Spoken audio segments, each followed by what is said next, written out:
Aujourd'hui, dans la mise à jour, Tesla va splitter ses actions. Je vous dis combien que Tesla dépense en recherche et développement sur votre voiture. Et enfin, le FSD arrive au Canada.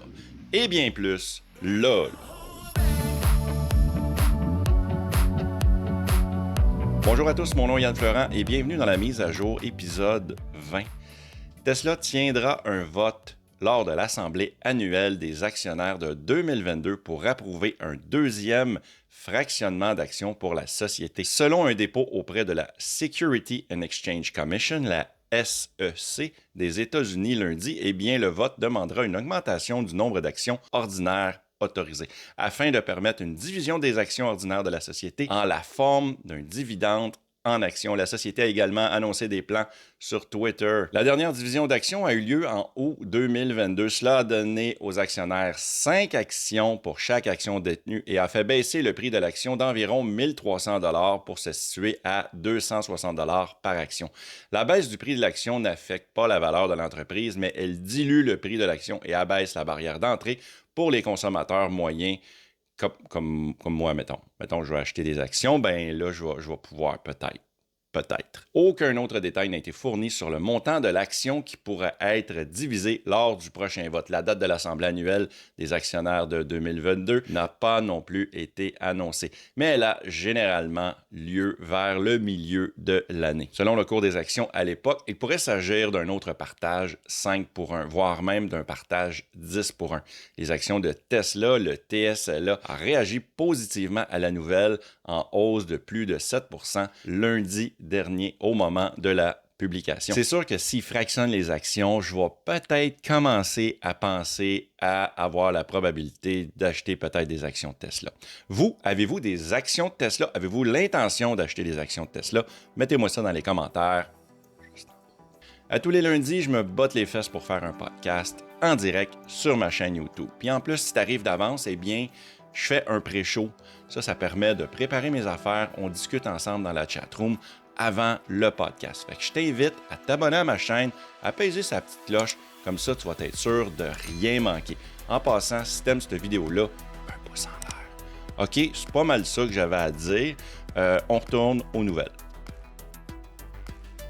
Selon les données récentes, Tesla dépense en moyenne rien de moins qu'un montant record de 2 984 $ américains en recherche et développement par véhicule produit sur la chaîne de montage. C'est non seulement 3 fois le coût des dépenses moyennes en recherche et développement dans le secteur automobile, mais c'est aussi plus élevé que le budget combiné de Chrysler, General Motors et Ford. Une compagnie aussi jeune que Tesla doit obligatoirement investir énormément d'argent en recherche et développement et encore plus. Quand Tesla développait la Model S, il ne voulait pas simplement offrir une alternative électrique aux clients potentiels, mais bien de prouver que Tesla était non seulement un moyen de transport plus propre, mais également supérieur en tout point. Donc pour moi, c'est pas surprenant, mais nécessaire. Cet accent mis sur la recherche et le développement a conduit Tesla à repousser les limites en termes d'intégration technologique, de processus de fabrication et de sécurité. Tesla peut produire des véhicules à un rythme plus rapide et plus efficace que d'autres entreprises. Leurs véhicules sont sûrs, fiables et constamment mis à jour.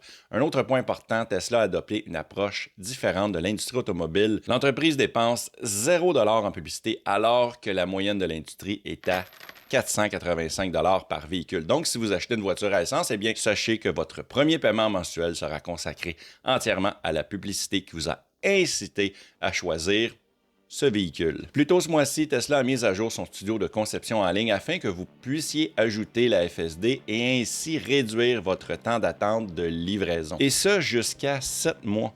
Tesla a conduit certains clients à abuser du système en l'ajoutant pour obtenir leur voiture plus rapidement avec l'intention de le supprimer avant la livraison. Beau petit crosseur, ça. Tesla a compris ça assez rapidement et a mis à jour son site web cette semaine pour ajouter un libellé indiquant que la suppression de l'option pourrait retarder la livraison de votre véhicule. Tesla est allé encore plus loin et est revenu avec un codage d'origine. L'ajout de la FSD n'aura plus d'impact sur la date de votre livraison. Comme vous pouvez le voir sur cet exemple, Tesla a également mis à jour ses estimations de livraison pour indiquer désormais une plage de mois plutôt qu'un seul mois. Cela est probablement dû au fait que la demande extrême que Tesla connaît actuellement pour ses véhicules rend difficile de prédire une journée précise de livraison. C'est pour ça qu'il se donne un peu plus de jeu. Tesla a envoyé hier le logiciel FSD Beta à davantage de propriétaires au Canada, réduisant les exigences de téléchargement du logiciel à ceux qui ont un score de sécurité de 98. La vague initiale avait commencé plus tôt cette semaine, mais a été brève et peu de personnes ont reçu la mise à jour logicielle 2022.4.5.20. Elon Musk a tweeté peu de temps après qu'il serait envoyé au 99 plus tard dans la journée. Et comme promis, la mise à jour a commencé à apparaître. Seul Tesla connaît l'ensemble complet des critères qu'elle utilise pour déployer le logiciel. Donc, le meilleur conseil que nous puissions donner est de faire de votre mieux et de maintenir un score de sécurité aussi élevé que possible. J'ai expliqué en gros c'est quoi que Tesla vérifiait pour avoir un bon score. Ça, allez voir ça dans l'Autopilote épisode 10.